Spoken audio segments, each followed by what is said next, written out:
Coming up on today's episode of Airborne-Unlimited, EAA to offer B-25 rides on nationwide tour. Textron has strong 2024 start. Gulfstream begins G700 Deliveries.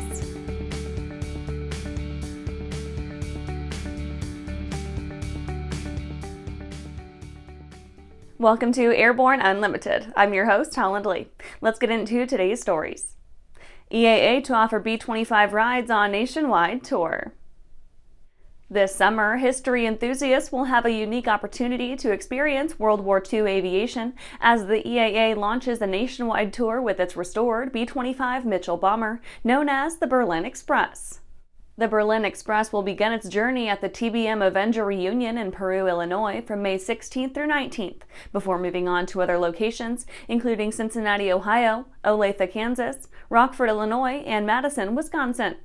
The tour will culminate at the EAA AirVenture in Oshkosh, Wisconsin from July 22nd through 28th, where aviation enthusiasts from around the globe gather each year for one of the largest and most anticipated air shows in the world.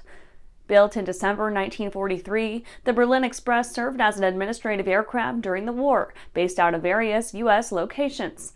After its military service, it underwent modification for use as an executive transport. The aircraft gained additional fame for its role in the 1970s satirical war film Catch-22, based on the novel by Joseph Heller, which is how it acquired its current name and markings. EAA offers flight experiences in the Berlin Express, allowing passengers to explore the aircraft's interior compartments during flight, including where the bombardier and gunners would have been positioned. Each flight experience includes a pre-flight briefing, approximately 20 minutes of flight time, and a debriefing. And after the break, U.S. Coast Guard retires MH-65 Dolphins from fleet. Well, hello, fellow pilot. I'm John King. And I'm Martha King. You know, we've all had our flying lives disrupted lately. Well, King Schools is here to help you stay up to date with courses that you can access on your desktop, iPad, or iPhone. If you'd like a refresher or just want to expand your aviation horizons, we have a course for you. So head over to kingschools.com/rusty today for details.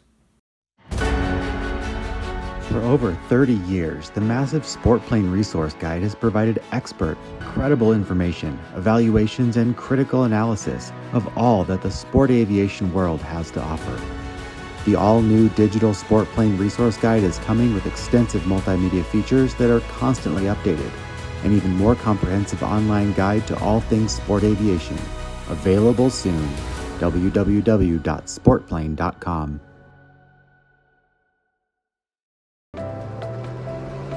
I'm currently using the Hartzell Talon, by far the best aerobatic propeller ever come out. I use the Trailblazer. It adds performance to the Super Decathlon and dependability, and it's rugged.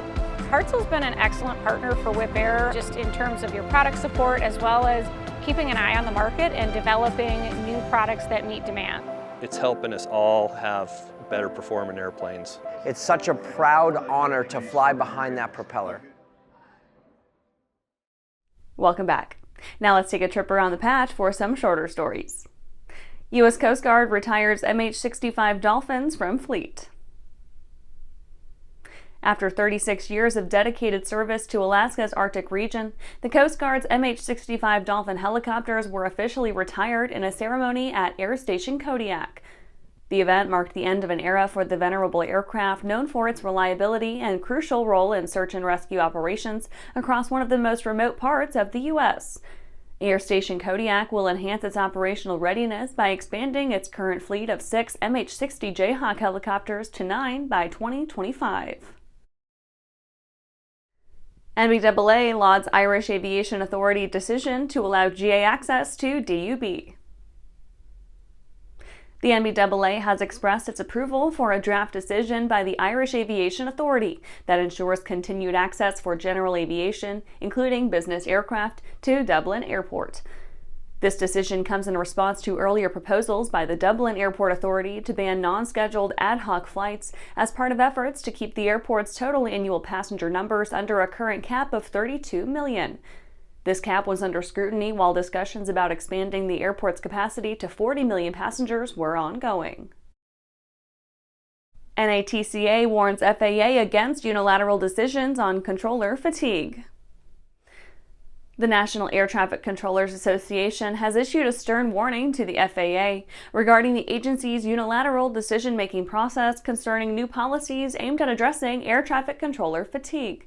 This comes amid growing concerns over understaffing and the subsequent strain it places on the existing workforce, potentially exacerbating the very issue the FAA seeks to mitigate. Airworthiness directive comes for Diamond DA-42s.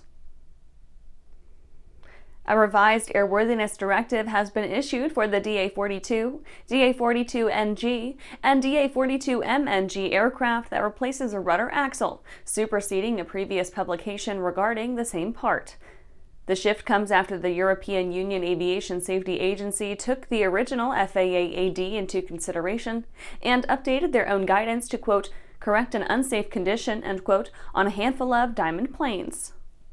The directive orders the inspection of a self-locking nut used in the rudder T-yokes bolt and its installation should the nut be missing to begin with. Well, that's it for today's trip around the patch. Let's get back to the rest of the news. Textron has strong 2024 start.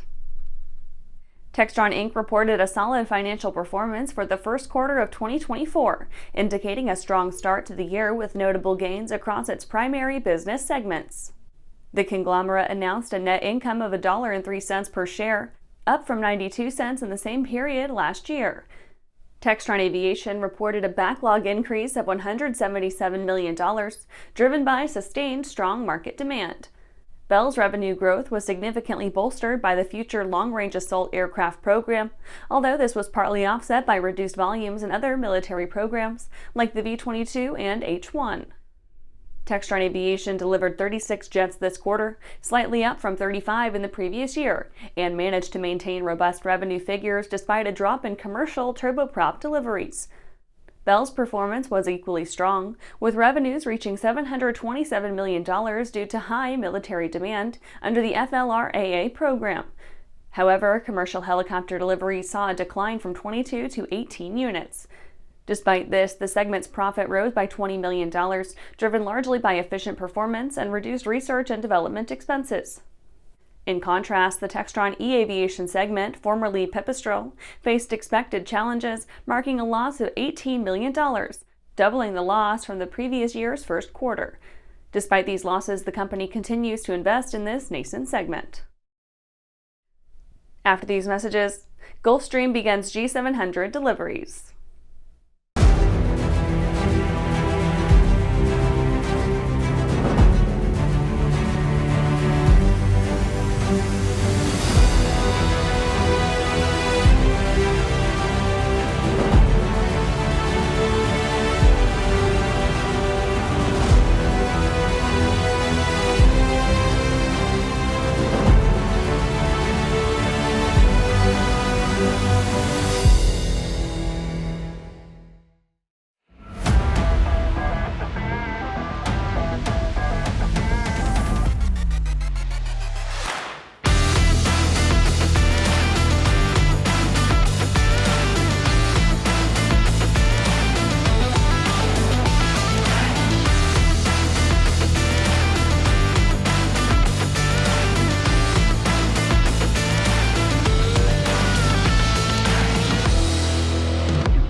Welcome back. Gulfstream begins G700 deliveries. Gulfstream Aerospace has announced the delivery of the first two G700 aircraft, marking a significant milestone with the rapid customer deployment following its FAA type certification. Celebrated for introducing the largest cabin in the business aviation industry, the G700 enhances passenger experience with features such as 100% fresh air, minimal noise levels, and natural light from its 20 panoramic oval windows. This luxury jet is not only about comfort, but also performance, capable of flying 7,750 nautical miles at Mach 0.85 and achieving a maximum speed of Mach 0.935, making it the fastest in the Gulfstream fleet. The G700's entry into service is a testament to Gulfstream's innovation and commitment to advancing aviation technology. Mark Burns, president of Gulfstream, said, quote, "Beginning G700 customer deliveries less than 1 month after achieving type certification marks an incredible milestone in Gulfstream's history," end quote. He expressed gratitude toward the customers for their confidence in Gulfstream's latest offering and anticipated continuing the momentum with more deliveries worldwide. The aircraft has already demonstrated its capabilities by setting over 50 city pair speed records prior to its service entry, underscoring its efficiency and performance. Designed to meet various mission needs, the G700 is poised to become a game changer in the global business aviation landscape. And that's our show for today. You can catch episodes of Airborne on YouTube, Roku, or Fire TV. Just search for Aero-News or Airborne, and don't forget to follow us on social media. Thanks for watching.